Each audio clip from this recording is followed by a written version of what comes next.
वंदे मातरम. आत्ता आपण नाशिकच्या शासकीय विश्रामगृहामध्ये आहोत आणि इथे सगळे वेगवेगळ्या इंटरनॅशनल शाळांचे पालक जमलेले आहेत. सगळे काही शिक्षक आहेत, पण शिक्षक किती बोलतील हा माझ्यासाठी प्रश्न आहे. पण पालक खूप बोलतील. पालक पुरते बेजार झालेले आहेत लाखांच्या पेट्या देऊन देऊन शाळांना. आणि या 7 ते 8 महिन्याच्या कोविड महामारीच्या काळामध्ये पालक त्या रोगाला जेवढे वैतागले नसावेत तेवढे शाळांच्या सक्तीच्या फी वसुल्या आणि शाळांनी सुचवलेले वेगवेगळ्या युक्त्या, म्हणजे अगदी मंगळसूत्र गहाण ठेवणं, फायनान्सकडनं कर्ज रूपात पैसे घ्या पण आमच्या शाळेच्या फिया भरा, असे छान छान शहाणपणाचे सल्ले देणाऱ्या शाळा आणि त्या शहाणपणाच्या सल्ल्याखाली होरपळणारे हे पालक इथे जमलेले आहेत. आणि आमचे मुकुंद काका दीक्षित जे नाशिकमध्ये शिक्षण बाजारीकरण विरोधी मंचाचं काम बघतायत, पण ह्या 6-7 महिन्यात त्यांनी त्यांच्या मंचाचं नाव असं असावं असा मनोदय माझ्याकडे व्यक्त केला होता. तर ते काय असावं तर शिक्षण बाजारीकरण विरोधी मंच असण्यापेक्षा काळा बाजारीकरण विरोधी मंच असावं अशी त्यांनी मागच्या 1-2 मुलाखतींमध्ये माझ्याकडे अपेक्षा व्यक्त केली होती. तर तुम्हाला हे नाव किती रुचतं पटतं हे तुम्हीच ठरवा. तर काका आज ह्या पालकांशी संवाद साधणार आहेत. काका प्रश्न विचारतील आणि पालक त्याला उत्तर देतील, असा हा छोटेखानी कार्यक्रम जितेंद्र भावेज लाईव्हमधून आपण बघत आहात. नमस्कार दीक्षित काका. नमस्कार. समोर तुमच्या अन्यायग्रस्त आणि होरपळलेले पालक आहेत आणि त्या पालकांना आणि विद्यार्थ्यांना न्याय देण्याचं काम तुमचं गेल्या 10-12 वर्षापासून सुरू आहे.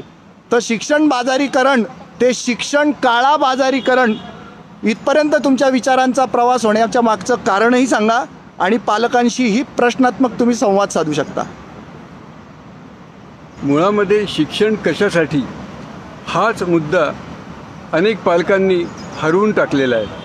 आपण शिक्षण घेतो ते नोकरीसाठी घेतो आहे, ही जी चुकीची भावना पालकांच्या मनात बसली ती निघणं अत्यंत महत्त्वाचं आहे. शिक्षण हे जीवन समृद्ध होण्यासाठी असतं. शिक्षण हे आपल्याला जगताना येणाऱ्या अडचणी सोडवण्याची क्षमता आपल्यात निर्माण करण्यासाठी असतं. शिक्षणाने माझ्या आयुष्यात मला काय आकार द्यायचा आहे याची जाणीव माझ्यात आली पाहिजे आणि तो आकार देण्याची क्षमता माझ्यात आली पाहिजे, असं सक्षम करणारे शिक्षण असलं पाहिजे. परंतु आता आपण पालकांनाच विचारू की त्यांच्या मनात काय आहे ते. या ना पुढे या, तुम्ही विचारा, प्रश्न विचारा. तुमचं नाव काय? माझं नाव वैशाली बोंडगे. अच्छा वैशालीताई, तुम्ही मला सांगा की तुम्ही शिक्षण घेतलेलं आहे आणि तुम्ही तुमच्या पाल्यांना पण शिक्षण देत आहेत. काय उद्देश आहे त्याच्यामध्ये? त्या शिक्षणात काय व्हावं असं तुम्हाला वाटतंय? का मुलांचं पुढचं फ्युचर आहे ते व्यवस्थित सिक्युअर व्हावं. त्यानंतर मुलं जे आपल्याला जे फेस प्रॉब्लेम करायला लागतात समाजात, का आपण इंग्लिश टॉकिंग करू शकत नाही. अदरवाईज काही ठिकाणी आपल्याला कसा प्रॉब्लेम येतो का समोरचा इंग्लिशच बोलतो, आपल्याला समजतं पण ते बोलता येत नाही. आपल्या मुलांना ह्या अडचणी नाही यावं म्हणून आपण त्यांना इंग्लिश मिडियममध्ये ते पण इंटरनॅशनल लेवलला टाकलं. पण यांच्या फियांचं एवढं बर्डन झालं आहे का अक्षरशः आता वाटते तारण काहीतरी ठेवून मुलांना शिक्षण द्यावं. घरात एक अँड्रॉइड मोबाईल आहे, 2-2 मुलं आहे, दिवसभर मुलांसाठी 2-2 वाजेपर्यंत कामं वगैरे सगळं सोडून मुलांसाठी बसायला लागतं का बाबा त्यांना मोबाईल परत घेऊन द्या. म्हणजे लॉकडाऊनची ती एक परिस्थिती. घरात कोणी आजारी आहे, आजी आजोबा असतात, आई वडील असतात, तिकडे शाळेला काही घेणं नसतं. फक्त त्यांचं म्हणणं असतं की तुम्ही आमच्या फिया भरा, अदरवाईज तुम्हाला आम्ही ID देणार नाही, तुमच्या मुलांचं शिक्षण पुढे तिथे थांबवून देणार. म्हणजे शाळा तुम्हाला एकंदरीत ब्लॅकमेल करते. हा ब्लॅकमेलच करते. आणि या गोष्टीला सभ्य भाषेत खंडणी वसूल करणं असंच म्हणतात. कारण शिक्षणाच्या बदल्यात तुम्हाला देतात, तुमच्या फीच्या बदल्यात ते शिक्षण देतात काय मुलांना? काहीच नाही. त्यांचं म्हणणं लॅब फी द्या, लॅब तर मुलं वापरत नाही, मुलं घरीच आहे. स्पोर्ट्स फी द्या, स्पोर्ट्स मुलाला शाळेतच जात नाही तर स्पोर्ट्स फी कुठे देणार. त्याच्यानंतर त्यांचं म्हणणं लायब्ररी द्या, त्याच्यानंतर मावशांचे पगार द्या. जेव्हा मुलं शाळेत जात नाही, शाळा खराब होत नाही, तरी यांच्या फिया कुठून द्यायचं? आमचं असं म्हणणं आहे की तुम्ही 50% फी घ्या, ती आम्ही द्यायला सर्व पालक तयार आहे. आणि घरात कमवता माणूस एकच आहे, तो जो कोविड पॉझिटिव्ह असेल त्याचे 15-20 दिवस महिनाभर त्याच्यातच जाणार. माणूस कामालाच जाणार नाही, पैसे कुठून येणार घरात? तो एक महत्त्वाचा प्रॉब्लेम आहे ना. आणि हा प्रश्न फक्त त्यांचाच नाही आहे ना, सर्वांचा, तमाम जनतेचा आहे. आणि सगळी जनता हे सगळ्या अडचणी भोगत असताना हे श्रीमंत असून पैसेवाले असूनही यांच्याकडे म्हणतात की मावशांचे पगार द्या आणि द्या. हा सरळ अन्याय आहे. शिक्षण काय देतोय याची त्यांना अजिबात जबाबदारी नाही, त्याबद्दल ते काही बोलत नाही आणि फ्या मात्र द्या असं म्हणतात. फियांसाठी ते रात्री 9:30-10 वाजता सुद्धा फोन करता. अक्षरशः मॅडमला ते सांगितलं तुम्ही एवढं हॅमरिंग करू नका, का एखादा पॅरेंट्स म्हणजे वैतागून कंटाळून तो म्हणेल का बाबा मी सुसाईड करून घेतो, फिया द्यायच्या कुठून आता आपण एवढ्या. तुम्ही या पालकांशी चर्चा करा. त्या पालकांसाठी प्रश्न हवा आहे मला. हां, तुमचं नाव काय? पद्मजा ठाकरे. पद्मजा ठाकरे. तुमची मुलं कोणत्या शाळेत शिकतात? माझी मुलं रॅन इंटरनॅशनल. रॅन इंटरनॅशनलचा आत्ताच एक संप केला होता आणि सगळ्या पालकांनी विरोध व्यक्त केला होता. तो इश्यू काय होता? तो इश्यू असा होता की सर आम्हाला जी ट्युशन फीस आहे ती 50% करून हवी आहे आणि तुम्ही जे हे मागताय की पूर्ण फीस भरा, ती फीस पूर्ण आम्ही कशी काय भरणार की आमच्या मिस्टरांची पगार एक तर 50% होऊन गेलेले आहे आणि एवढी फीस भरणार कशी आम्ही? 2 मुलं आहेत आमच्याकडे. 2 मुलं असताना आम्ही ही फीस कशी भरू शकेल? एक मोबाईल घेणं आम्हाला एवढं महाग झालेलं आहे. 2 मुलांना मोबाईल घेऊन द्या, इंटरनेटचा खर्च करा, हा कसा करू शकणार आम्ही? पण मग जर तुम्ही फी मागताय आणि शिक्षण देण्याचं नावच घेत नाहीये, काहीच जे तुम्ही ज्या सेवा आमच्या मुलांना देत नाही, कॉम्प्युटर नसतं, जिम नसते, स्पोर्ट्स नसतात, घरचे घरी राहून तुम्ही याचे पैसे का वसूल करा आणि आम्ही ही फी का भरावी? त्याच्यासाठी आमच्या मिस्टरचा पगार जरी भरपूर असला तरी अन्यायी फी आम्ही का द्यावी? हा प्रश्न तुम्ही मुलांच्या देखत का नाही विचारताय? आम्ही हा मुलांच्या देखत कसा विचारणार सर? मुलांनाच एवढं, मुलांच्या मनावर एवढं बर्डन येऊन जातं की आम्ही त्यांना काही विचारू शकत नाही. हा फीस भरणं कसं, ही परिस्थिती आम्हाला ही झालेली आहे सर. तुमचं नाव काय? अलका पाटील. तुम्ही तुमची मुलं कुठे शिकतात किंवा तुमच्या शिक्षणाचा प्रश्न काय आहे? ओके, मला एवढंच म्हणायचं आहे की जास्त फी आकारू नये शासनाने, कारण ऑलरेडी पहिल्यांदाच त्यांनी खूप फी घेतलेली. तर या काळात तरी ॲटलिस्ट पॅरेंट्सला त्यांनी हेल्प करावी. आणि काही काही सिंगल पॅरेंट्स पण आहेत की ते फी भरू शकत नाही, त्यांनी काय करावं? पण मी तुम्हा सगळ्या पालकांना एक प्रश्न विचारू इच्छितो की इंग्रजी माध्यमातून आपल्या मुलांना शिक्षण मिळालं पाहिजे, हा आग्रह काय आहे तुमचा?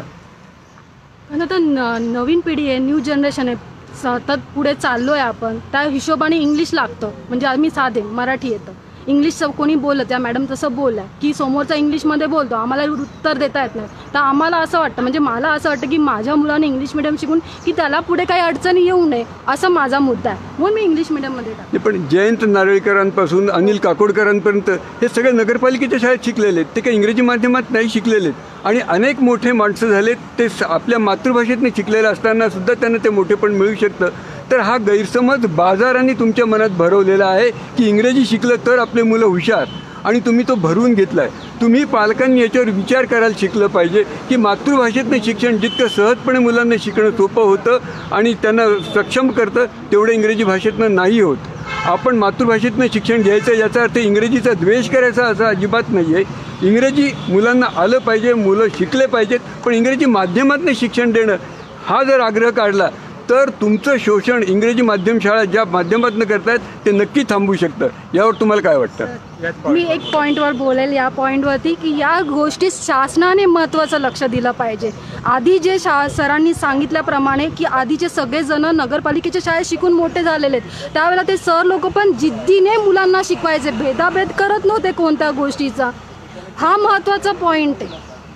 हां, तुमचं काय मत होतं सर? काकांच्या ह्या मतावर मी 100% सहमत आहे. कारण की मराठी आज जे काही मोठे मोठे अधिकारी झाले ते सगळे मराठीतून पुढे गेलेले आहेत.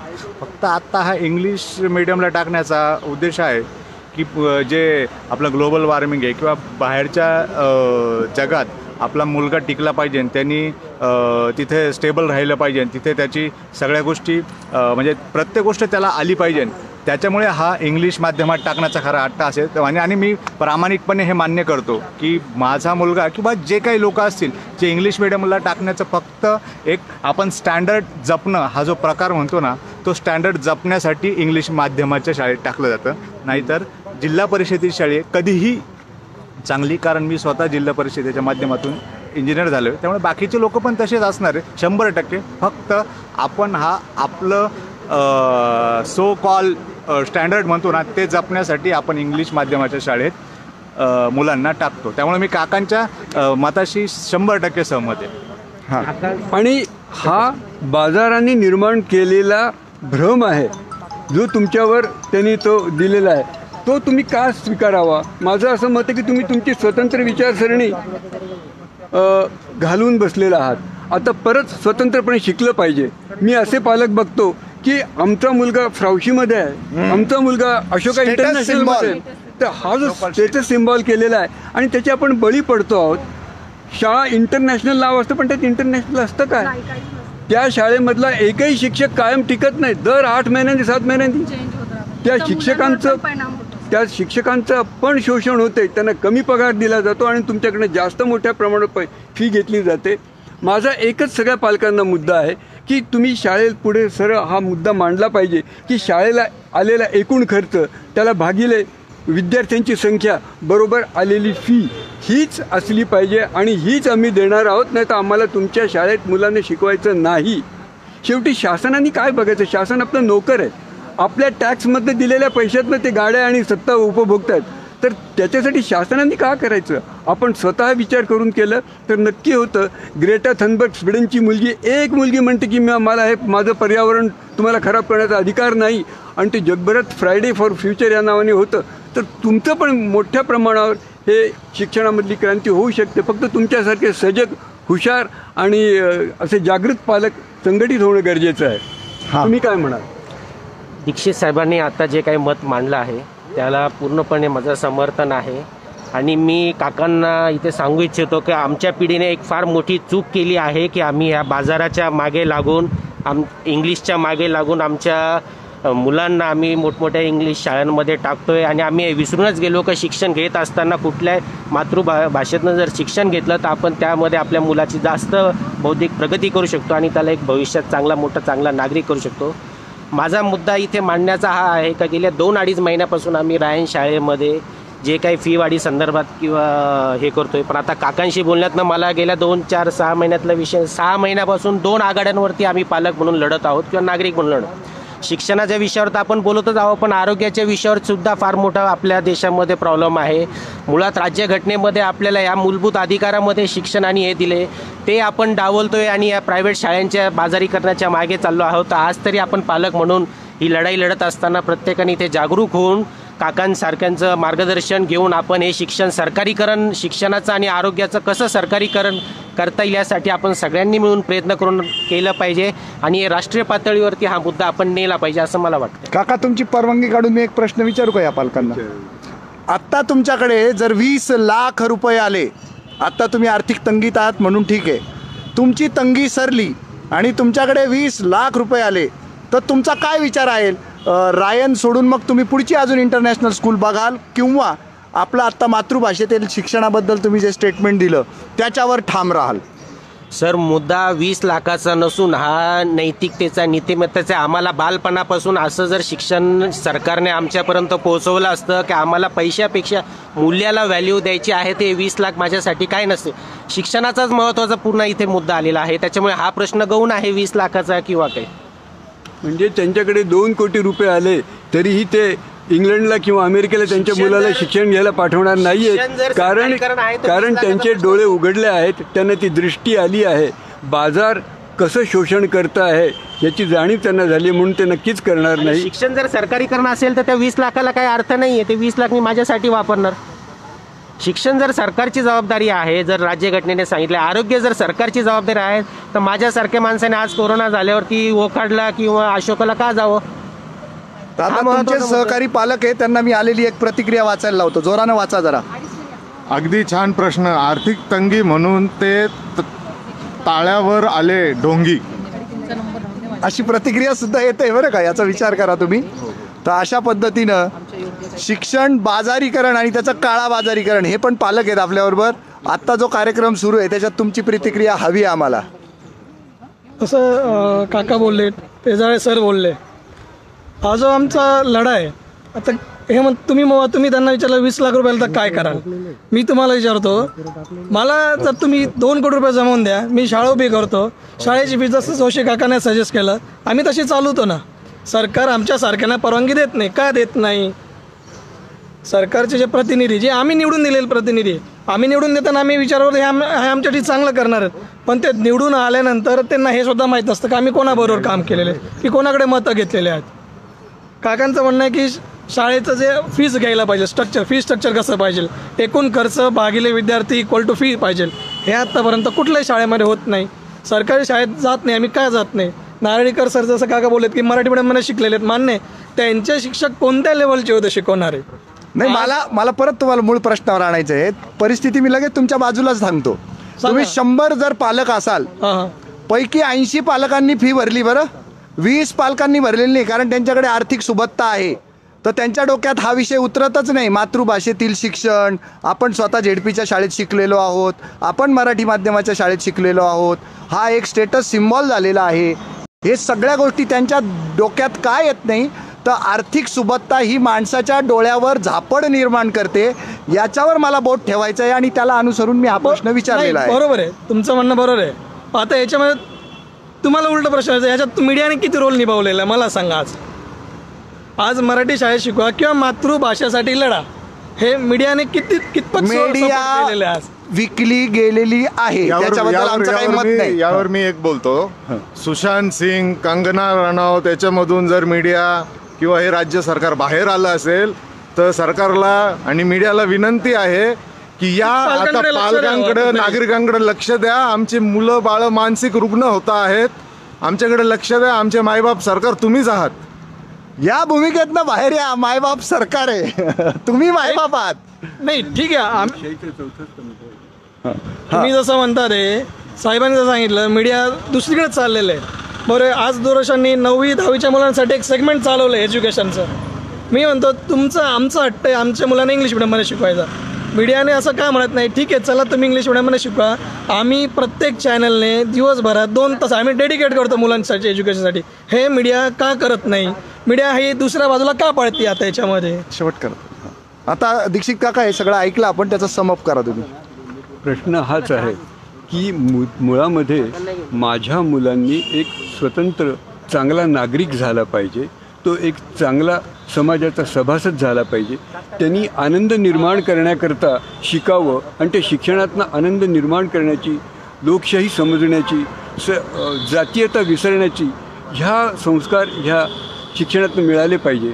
पर्यावरणाचं महत्त्व ह्या शाळेतल्या शिक्षणातून मिळालं पाहिजे. फक्त पैसे कमवण्याचं शिक्षण किंवा मनी मेकिंग मशीन करण्याचं जर शिक्षण ह्या शिक्षण संस्था देत असेल तर त्याला पालकांनी विरोध केला पाहिजे आणि पालकांनी स्वतंत्रपणे विचार केला पाहिजे की होय, माझा मुलगा असा ज्या शाळेमध्ये होईल, ज्या शिक्षण व्यवस्थित होईल, त्याच शिक्षण व्यवस्थेत मी माझ्या मुलांना घालीन, हा निर्णय त्यांनी घेतला पाहिजे. धन्यवाद. ओपन स्कूलिंग हा मुद्दा खूप मोठा आहे. ओपन स्कूलिंग हवं. शिक्षणाचं बाजारीकरण का झालं? ओपन स्कूलिंग नाही, मी जातो, माझं नफार. अशा तऱ्हेनं जितेंद्र भावेज लाईव्हमधून पुन्हा एकदा शिक्षणाचे काळा बाजारीकरण हा विषय आम्ही थेट पालक आणि शिक्षण बाजारीकरण विरोधी मंचाचे मुकुंद काका दीक्षित यांच्यामध्ये हा संवाद घडवून आणला. तर जितेंद्र भावे लाईव्ह हा कार्यक्रम बघत चला.